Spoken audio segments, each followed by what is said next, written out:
राम रहे बन भीतरे, गुरु की ना पूरी आस। कहें कबीरा पाखंड सब, झूठा सदा निराश। बिना गुरु के पूछे जो प्राणी, ये समझते हैं कि राम वन में रहते हैं। कबीर दास जी कहते हैं कि यह सब प्रपंच है। ऐसे जीव को इस अपने दर्शन नहीं देते हैं तथा वो निराश रहता है। राम बुलावा भेजिया, दिया कबीरा रोए। जो सुख साधु संग में, सो बैकुंठ में न हो। कबीर दास जी कहते हैं कि जब मेरे को लाने के हेतु भगवान ने बुलावा भेजा, उस समय मुझसे रोना ही बना, क्योंकि जिस सुख की अनुभूति साधुओं के सत्संग से प्राप्त होती है वो बैकुंठ में नहीं है। अर्थात सत्संग से बड़ा सुख कुछ नहीं है। लूट सके तो लूट ले, संत नाम की लूट। पीछे फिर पछताओगे, प्राण जाएं जब छूट। भगवान के नाम का स्मरण कर ले, नहीं तो समय व्यतीत हो जाने पर पश्चाताप करने से कुछ लाभ नहीं है। कबीर जी कहते हैं कि हे जीव, तू भगवान का स्मरण कर ले, नहीं तो मृत्यु के समय तथा उपरांत पश्चाताप करना पड़ेगा, अर्थात नरक के दुसह दुखों को भोगना पड़ेगा। लाग लग्न छूटे नहीं, जीभ चोंच जरी जाए। मीठा कहाँ अंगार में, जाहिर चकोर चबाए। जिस जीव को किसी वस्तु की लगन लग जाती है तो वो किसी प्रकार की लाभ हानि को नहीं देखता और अपने कर्तव्य को पूरा करता है, उसको छोड़ता नहीं।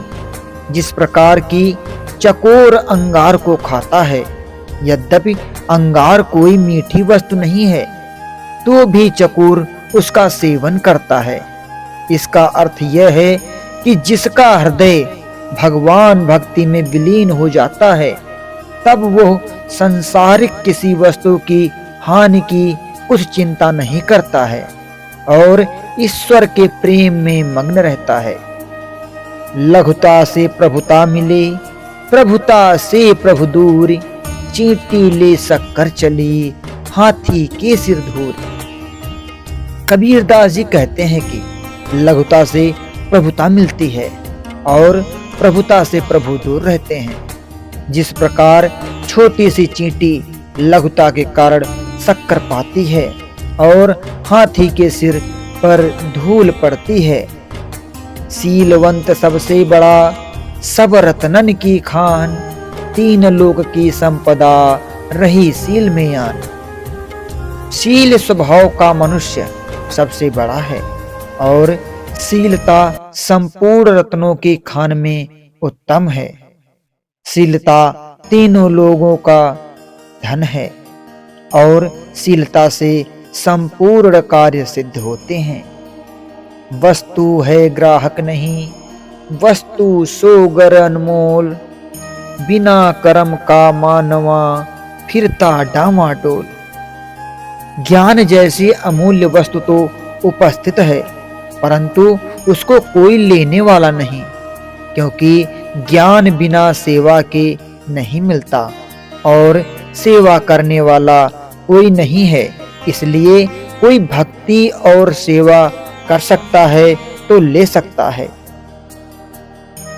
वृक्ष बोला पात से, सुन पत्ते मेरी बात। इस घर की यही रीत है, एक आवत एक जात।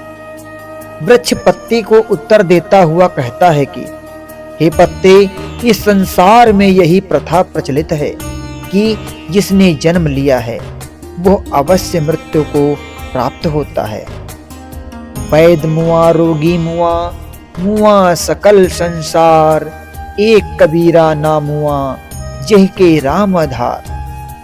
वैद्य रोगी तथा संसार नाशवान होने के कारण उनका रूपांतर हो जाता है, परंतु जो प्राणी अविनाशी ब्रह्म जो अमर है तथा अनित्य है, उसके आसक्त है, वे सदा अमर रहते हैं।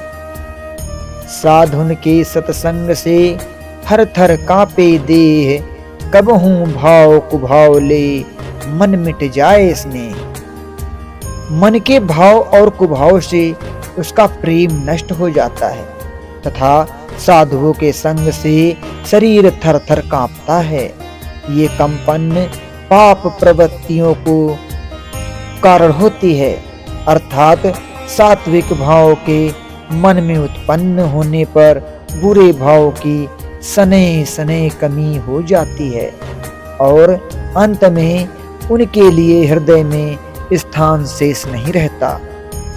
साधु वैसा चाहिए जैसा शूप शुभाए, सार सार को गही रहे थोथा दे उड़ाए।